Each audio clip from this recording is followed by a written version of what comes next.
Mga kapatid, sa tindi po ng init ngayon, hindi malayong ma-dehydrate ang ating katawan.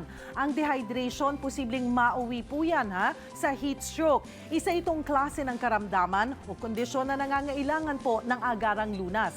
Kapag hindi kasi ito naagapan, maaari itong humantong sa kamatayan. Para magkaroon tayo ng sapat na kaalaman para makaiwas po sa heat stroke, kasama po natin ngayong umaga si Dr. Vernon Serafico. Isa po siyang internal medicine specialist ng De Los Santos Medical Center. Good morning, Doc. Good morning, Cheryl. Welcome sa Aksyon sa Umaga. Doc, ito nga po, pakipaliwanag nga po sa amin kung ano po itong heat stroke at ano po ang mga sintomas nito.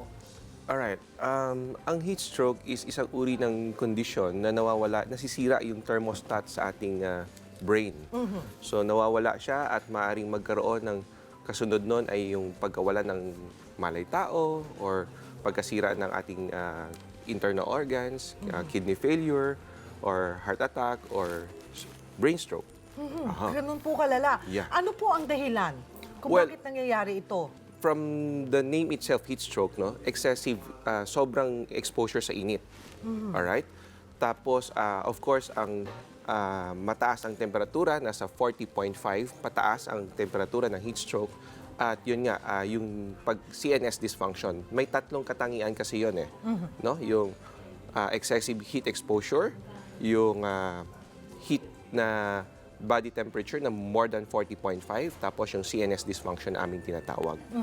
At pag sintomas na po ang ating pinag-uusapan, ano po ang dapat bantayan ng ating mga kapatid? Of course, ang signs and symptoms, marami yan, broad yan. Non-specific, non-constitutional. Nandun yung pagkahilo, sakit ng ulo, sobrang pagpapawis. Minsan, mauuna muna yung heat exhaustion na tinatawag, yung parang malamig ang pakiramdam ng extremities, pinagpapawisan ng malamig, tapos nandun yung sobrang panghihina at maaaring mauwi sa kumbulsyon pagka sobrang dehydrated na. So, ang una muna natin mararamdaman, dehydration. Tapos susunod po yung heat exhaustion. Pag po lumala pa ito, heat stroke na. Yes. Ang bagsak po. Oo. So, posible po talaga pong nakamamatay ang heat stroke. Of course. Usually, bago talaga mauwi sa heat stroke, may mga minor symptoms pa. Yun nga, yung nahihilo, heat syncope, pinupulikat, heat cramps, tapos yung heat exhaustion, yung sobrang napawisan na.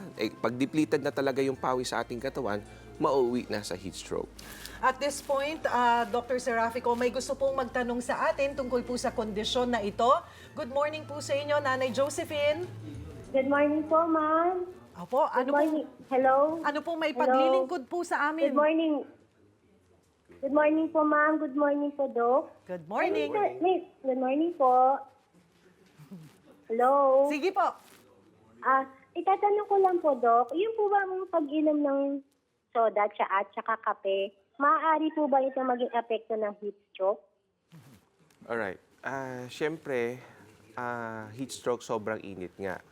Ang kape, diuretic yun nakakapagpaihi siya. So, lalo kang madidehydrate doon. Ang soda naman, hindi siya ganung sapat ang tubig niya. Konti lang din. May mga electrolytes din nakasama pero minimal.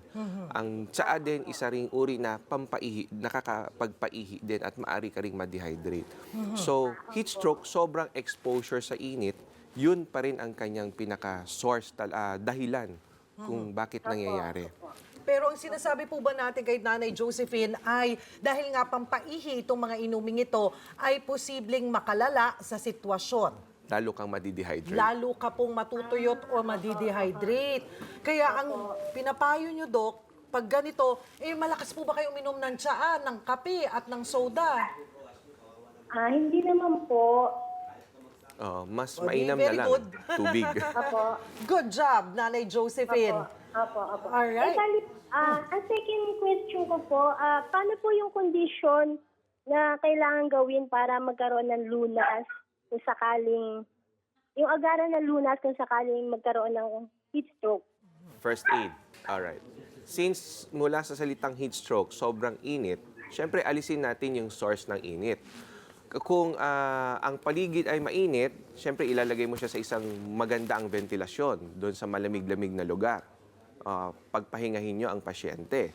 Now, kung halimbawa naman ito ay bata, nag-heat stroke because makapal ang damit.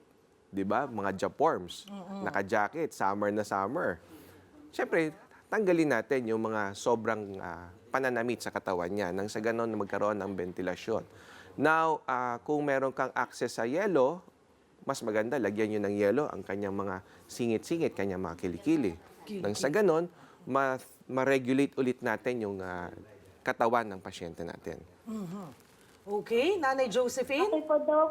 Salamat po, ma'am. Salamat po. Welcome. Maraming salamat sa inyo pong pagtawag. So, Doc, panghuli na lamang po, ito kasi yung binigay niyong advice, pag inatake na, pag nagsuspecha na heat stroke ito. So, ano po may papayo natin sa ating mga kapatid para po makaiwas sa dehydration, heat exhaustion, at pag nga po naging malala ay maging heat stroke pa?